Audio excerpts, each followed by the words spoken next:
porque lo otro es discurso. No podemos decir nosotros el próximo año todos los ecuatorianos que no han accedido al sistema del seguro social tienen derecho a la universalización de las pensiones jubilares y de salud. Eso no hay cómo hacer. Eso sería un planteamiento político irresponsable. ¿Por qué? Porque la seguridad social es sustentable cuando hay recursos. Pero no se puede pretender lesionar el presupuesto de las instituciones que administran el seguro social para trasladarlo a la universalización de la seguridad social. En eso también es importante lo que se llama en la doctrina las pensiones diferenciales. Se debe en la legislación disponer que las personas aporten en directa relación con sus ingresos y su patrimonio. No se le puede exigir a un comerciante informal que aporte lo mismo que un médico prestigioso. Entonces la idea es que existan aportaciones diferenciadas para ir ampliando el universo de la seguridad social. Yo diría, por ejemplo, que todos los comerciantes informales, que puede ser que en el Ecuador sean alrededor de 2.500.000 personas, puedan afiliarse al IES, aportando no el 9.35 actualmente del trabajador, ni el 11.15 del empleador, ustedes aportan más del 23%, sino simplemente aportando, por ejemplo, el 5% del salario básico unificado.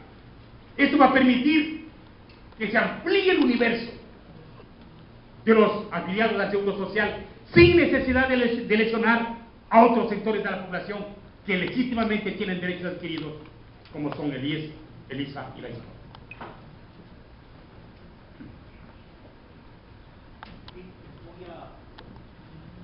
Les voy a rogar que me permitan fusionar algunas de las preguntas para ganar un poco de tiempo con lo que nos acaba de decir el doctor Proaño. En forma autónoma.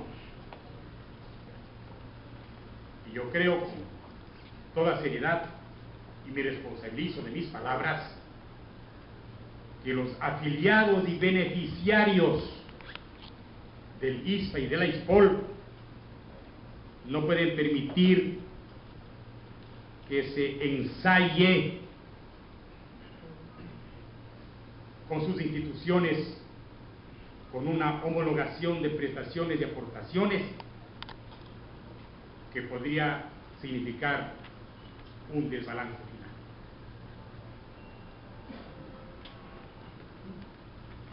El patrimonio individual y colectivo de los aportantes al seguro general obligatorio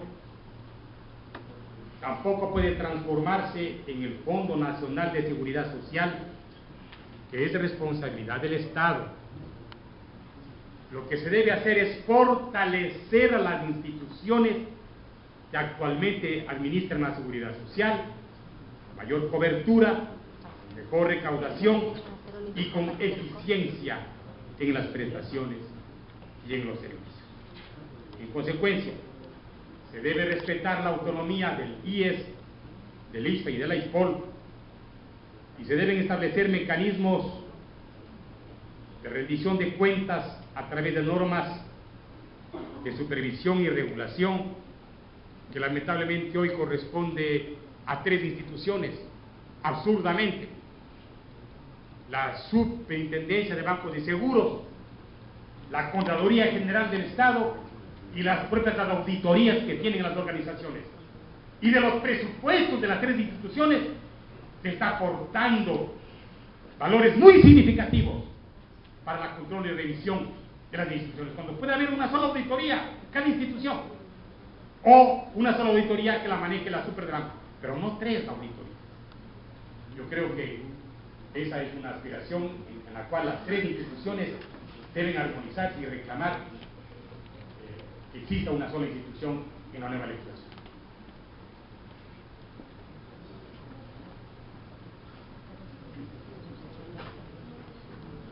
Bien, vamos a dar paso, tratando de resumir las preguntas de varias personas.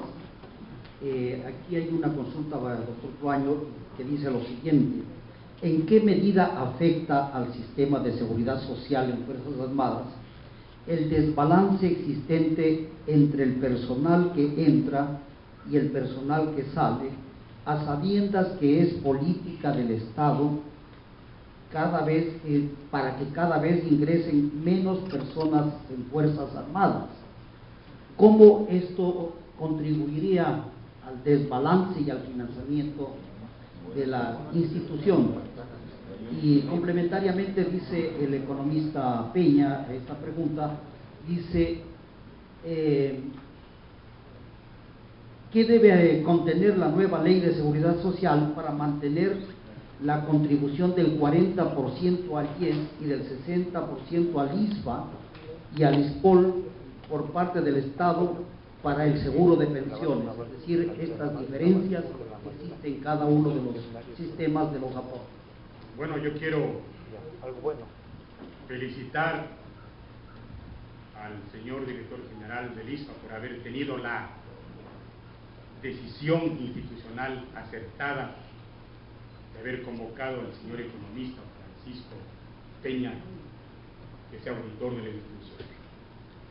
Quienes conocemos su trayectoria institucional y el IES, sabemos que es un profesional isla en el sistema actuarial ecuatoriano.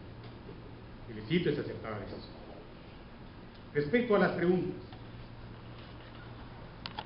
yo decía en mi exposición que nosotros por mandato constitucional tenemos el sistema de reparto intergeneracional solidario. ¿Qué significa eso? Que con las aportaciones de los activos se financian las prestaciones de los pasivos. Pero hay una regla universal que dice que tiene que haber por lo menos 6.5 activos por un pasivo. Actualmente la relación en el ISPA, y espero que pueda haber datos que confirmen mi aseveración, está 1.5 activos por un pasivo.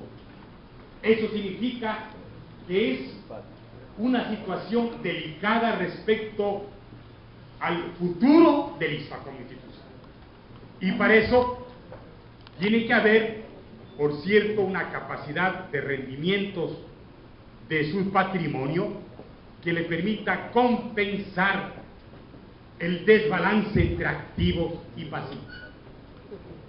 Respecto al 40%, ustedes saben que el Estado aporta el 40% en el IES y el 60% en la ISPOL y en el ISPA. Me refiero a las pensiones de jubilación. Pero en el borrador, y esta norma parecería que es un anuncio de que se pretendería suprimir el 40% y el 60% en el IES, ISPA y ISPOL. Eso no se puede aceptar, porque significaría primero que el Estado deje sus obligaciones respecto a financiar un derecho consagrado en la Constitución, y segundo porque pondría en riesgo la sustentabilidad financiera de los sistemas que administran la seguridad social. Pero aún más, lamentablemente, como no se aprobó el reglamento a la ley del Seguro Social, responsabilidad de muchos gobiernos, el IES, como el principal administrador de la seguridad social en el país, ha tenido la discrecionalidad de aprobar resoluciones. Yo estuve hace unos días en una sesión de trabajo con rectores y profesores de importantes universidades del país,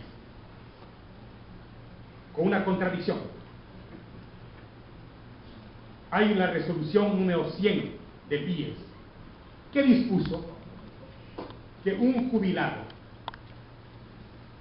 está prohibido que vuelva a trabajar en la institución que le notificó la cesantía dentro de un año después que se jubiló.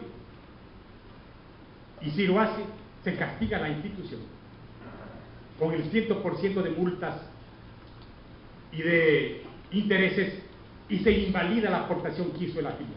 En otras palabras, el jubilado es un muerto civil, no puede volver a trabajar. Y yo escuché la semana pasada, con motivo del Código Laboral, decir un asambleísta que decía textualmente que el gobierno y la asamblea ya han decidido que en el Código Laboral se va a mensualizar el 13º y el 14º sueldo. Hay que crear una conciencia en la opinión pública para que no pase esa reforma. Cuando yo fui legislador, me correspondió revalorizar el 14º sueldo, que por la dolarización había sido reducida a $8 al mes. En el año 2000, 2001 y 2002, todos los ecuatorianos trabajadores activos recibieron como 14º sueldo $8 el 14º sueldo. Y yo me hice una pregunta como legislador: ¿por qué tiene que el Estado pagar una remuneración en dólares cuando esos ciudadanos están pagando bienes y servicios? Perdón, tiene que pagar una remuneración en sucres cuando esas personas están pagando bienes y servicios en dólares. Porque resulta que el 14º sueldo se estaba aplicando la norma del Código del Trabajo que decía: el 14º sueldo será el valor de 2 salarios mínimos vitales. ¿Cuánto era un salario mínimo vital antes de la dolarización? 100.000 sucres. 2 salarios mínimos vitales, 200.000 sucres, que reducidos a dólares era $8. Y el año 2000, 2001, 2002 pagó $8. Yo presenté reforma al Código del Trabajo para que se pague con una revalorización calculada en sucres y que responda a un salario básico unificado del país. El Congreso aprobó por unanimidad y lamentablemente algunos dirigentes de las cámaras de comercio y de la producción presentaron la demanda de inconstitucionalidad de la ley aprobada por el Congreso, que le llamaron en su momento la ley Proaño Maya. Yo estuve en la Corte, en el ex Tribunal de Garantías Constitucionales, solo, sin ceder mis derechos de representar a mi país, y se me escuchó, y el ex Tribunal de Garantías Constitucionales me dio la razón. Y desde el año 2003 está en vigencia que el 14º sueldo, en lugar de ser $8, sea la remuneración básica unificada. Hoy ustedes van a recibir como 14º sueldo $340. Y además tuve una decisión acertada: incorporé en la reforma a los trabajadores pasivos, es decir, a los jubilados, porque antes solamente recibían los trabajadores activos, y propuse en la ley, reforma al Código del Trabajo, que también reciban los pasivos, los trabajadores pasivos. Y desde el año 2003, activos y pasivos están recibiendo el 14º sueldo revalorizado. En consecuencia, yo creo que se debe crear una opinión pública que impida que se mensualice el 13º y el 14º sueldo. ¿Saben por qué? Porque el 13º y el 14º sueldo no son susceptibles de deducción tributaria ni de aporte al seguro social. ¿Qué pasa si se mensualiza? Pasa por parte de la masa salarial, en la que van a pagar el seguro social y van a pagar los impuestos a la renta y otros impuestos. De tal forma que hay que mantener el 13º y 14º sueldo como fue creado por el legislador, que significa un aporte del empleador para servir a los ciudadanos del país.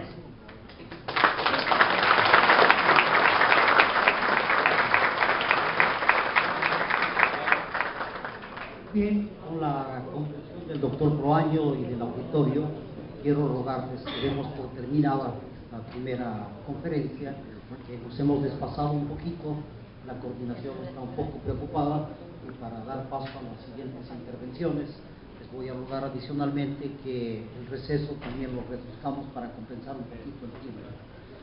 Yo creo que la conferencia ha sido muy importante, muy trascendente, y esto nos ha llevado a desfasarnos un poquito, pero que con la comprensión del otro año y de ustedes vamos a recuperar el tiempo, y con el compromiso de que algunas de las preguntas que quedaron pendientes las vamos a ver.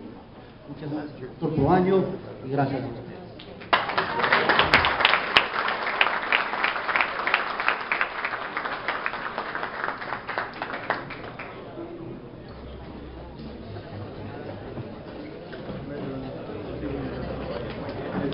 Tenemos 15 minutos para el receso. La proyección al tema que veníamos tratando. Yo les presenté ya al doctor Proaño, un poco deliberadamente omití uno de los datos fundamentales para esta segunda presentación. El doctor Proaño, como legislador, fue vicepresidente del Congreso Nacional, presidió varias de las comisiones del Congreso, y como conocen ustedes, fue candidato a la vicepresidencia de la República y también candidato a la presidencia de la República. Le damos la más cordial bienvenida nuevamente al doctor Proaño y vamos a dar paso a su intervención.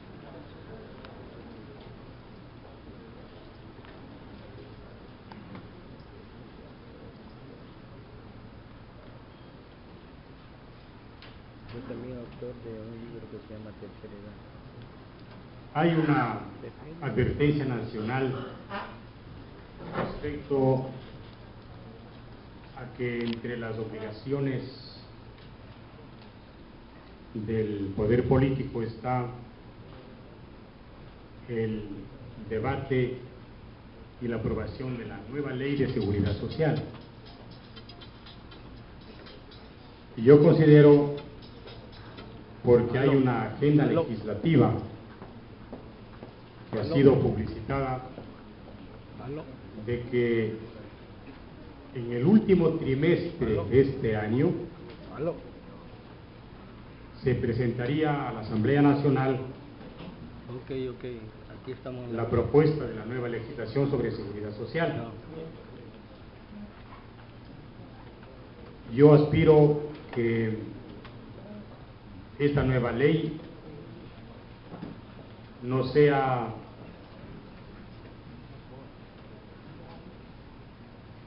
cumplida desde una sola visión, sino tenga que tener distintas visiones, porque la seguridad social le pertenece a las organizaciones que la administran y a la final le pertenece a todos los ciudadanos. En consecuencia, yo considero que uno de los primeros planteamientos debe ser mantener las normas positivas de la actual ley de la seguridad social. Porque, como dije en mi conferencia, la ley 2001-55 tiene aspectos muy importantes que permitieron la sustentabilidad financiera del IES. Yo considero que la ley vigente tiene 4 capítulos que aportaron al sistema. Primero, la diferenciación en la administración del patrimonio de los fondos que administra el IES. Salud, invalidez, vejez y muerte, riesgos del trabajo, seguro social campesino. Porque antes de la ley del 2001-55, cuando la administración de un fondo estaba en déficit, asumía los fondos de otro seguro de prestaciones, lo cual creaba una total confusión y además una responsabilidad que no era identificada en los actores de la administración. Desde el año 2001, cada fondo tiene su propia administración y su propia responsabilidad. Eso es lo correcto.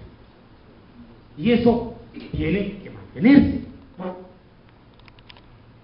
Segundo, nosotros logramos, porque yo fui miembro de la Comisión Legislativa y presidente alterno que redactó la nueva ley del 2001 y está vigente hasta ahora, nosotros incluimos que la aportación del afiliado no sea sobre lo que era antes el salario mínimo vital, sino que sea sobre el ingreso real del trabajador. Y eso permitió una muy importante diferenciación financiera entre el sistema anterior y el sistema de la ley 2000. Porque los trabajadores ya no aportaban sobre el salario mínimo vital, sino aportaban sobre su ingreso real. Tercero, se creó lo que se llama la historia laboral, por la cual todos los activos tienen un registro en el IES respecto a tiempo de aportación, a la relación empleo-trabajador y empleador, y aspiraríamos que también exista una especie de historia laboral médica universal. Me explico. Que todo ciudadano en el país sepa que su historia clínica o médica tiene en todas las unidades médicas del país. Si uno se enferma en Guayaquil, el médico que asiste a la unidad de asistencia de la salud de esa de activo puede conocer, a pesar de que este afiliado sea de Huarquilla o sea de Tulcán, que exista una unidad universal en la atención médica de todos los ciudadanos. Es decir, la universalización de la historia clínica de los ciudadanos del país. La tercera reforma fue, y este gobierno la instrumentalizó, fue la viabilización de un organismo especializado y técnico que administre las inversiones del IES.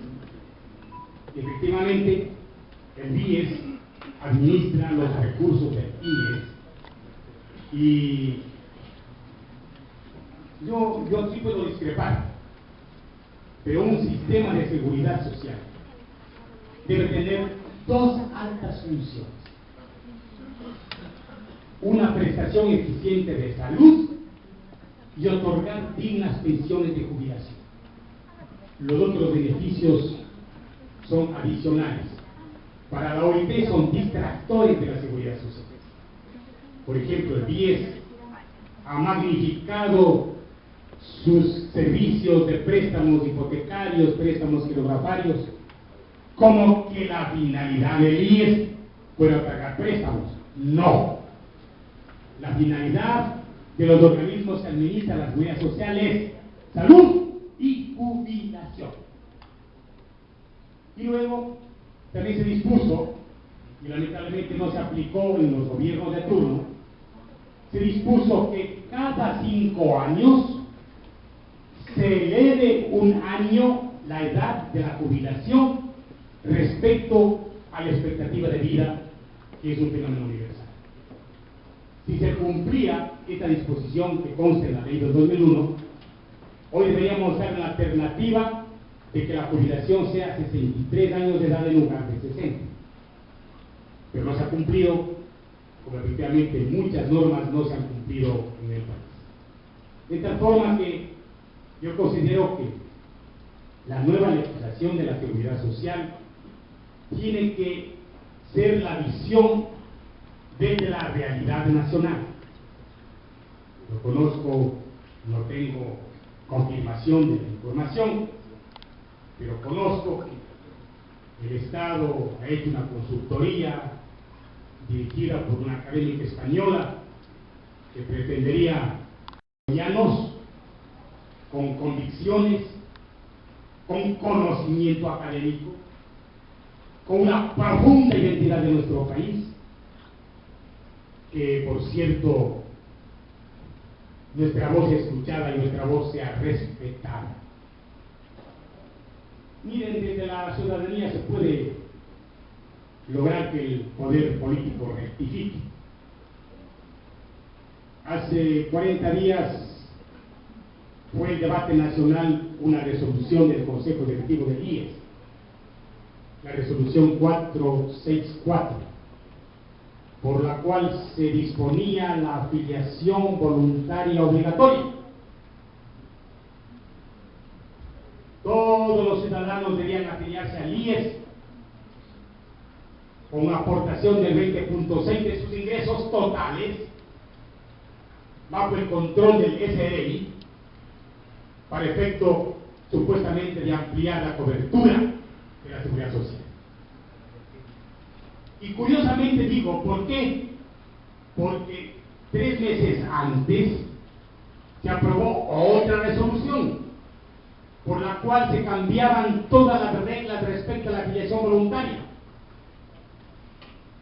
Para el conocimiento de ustedes, la afiliación voluntaria es la opción que tiene el ciudadano que no tiene empleador de afiliarse al sistema de la seguridad social con una aportación del 17.5% y con requisito hasta los 60 años, de 40 a 60, con un régimen de calificación de su salud de un facultativo registrado por el IES, a efecto de que no tenga una enfermedad catastrófica o incurable, y entonces el IES lograba incorporarla al sistema como afiliado voluntario.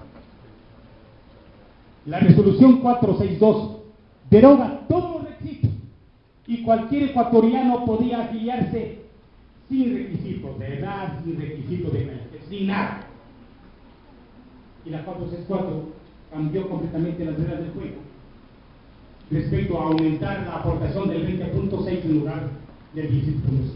Y hoy la 467 derogó la 464, la 462, y yo creo, con todo respeto al orgánico que administra la seguridad social, que no se puede administrar un capítulo tan importante como la seguridad social con la improvisación de resoluciones de quien administra la seguridad social, que además son normas que deben estar el mandato de una ley. ¿Y saben por qué? Porque lamentablemente en el Ecuador no se respeta lo que se conoce universalmente como el principio de la jerarquización normativa de las leyes. La Constitución, las leyes orgánicas, las leyes, los reglamentos, los acuerdos y las resoluciones.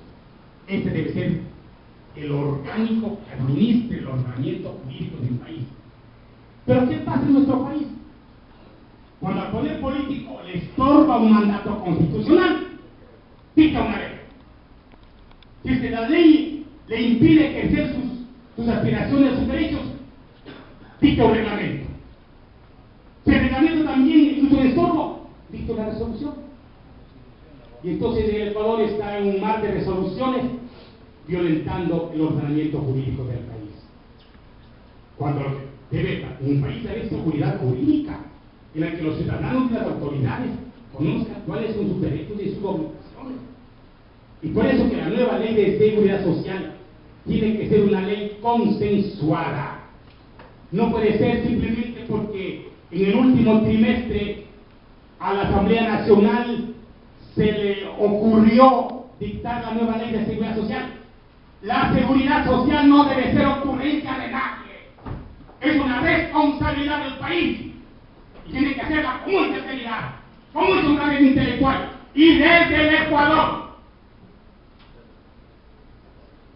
Yo no creo que con respeto y con mi saludo a consultores españoles los dejen hacer la ley en el país. No, señor. La ley tiene que ser dictada a todos los ecuatorianos. Para eso tenemos una Asamblea Nacional.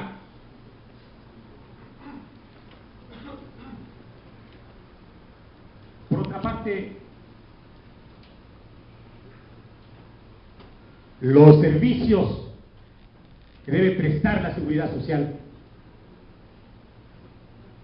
tienen que ser optimizados. Yo celebro, por ejemplo, la resolución por la cual se dispuso que entre los beneficiarios estén los hijos menores de 18 años. Y es correcto, ¿por qué?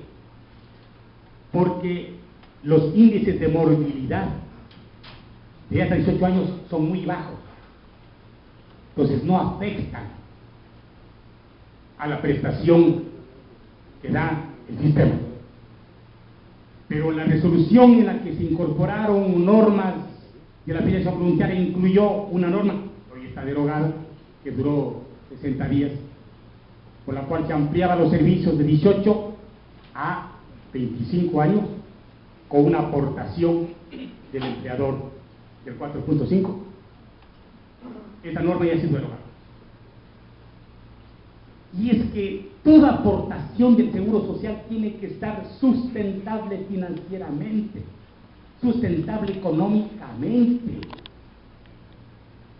Y en ese sentido, todos esperamos que exista el mayor número de beneficiarios, pero tiene que ser bajo un ordenamiento legal y una sustentabilidad económica y financiera. Caso contrario, lo que sucede es simplemente que estamos gobernados por resoluciones cada 3 meses, cuando debemos tener la certeza de tener una legislación seria. No importa el tiempo que pueda causar esta ley, tiene que ser debatida y debatida a efecto de que el poder político entienda que es una ley que no es una sola visión, que es la visión del poder, tiene que ser la visión del país, la visión del país. Por eso, para terminar esta exposición que se me ha concedido, ustedes habrán escuchado el discurso de siempre hablar del país nuevo y siempre criticar al país viejo. Yo creo, señores, que hay que hablar de nuestro país, ni el país nuevo ni el país viejo, nuestro país. El país con nuestras cordilleras, con nuestros volcanes, con su mar, con su selva. El país que ustedes lo conocen. El país que con su memoria histórica se resiste a los desprecios. El país de los que tenemos fe en sus valores y virtudes. El país de Luis Alfaro, de Juan Montalvo, de Benjamín Carrión y de Jaime Roldós. El país, nuestro país, el país en el que nos enseñaron a ser serenamente ecuatorianos, orgullosos de lo que somos como nación y como pueblo. No el viejo país, no el nuevo país, el país de siempre, el que lo forjaron los héroes del 41 y el Cenepa. Ese país, el país que ustedes lo conocen en su espíritu y en su piel, el país que a lo mejor ustedes en la historia, en la cátedra, saben que hubieron muchos soldados que murieron con los ojos abiertos mirando el cielo de su patria. Ese país, el país de siempre, el país de lo que siempre nos sentiremos orgullosos de ser ecuatorianos.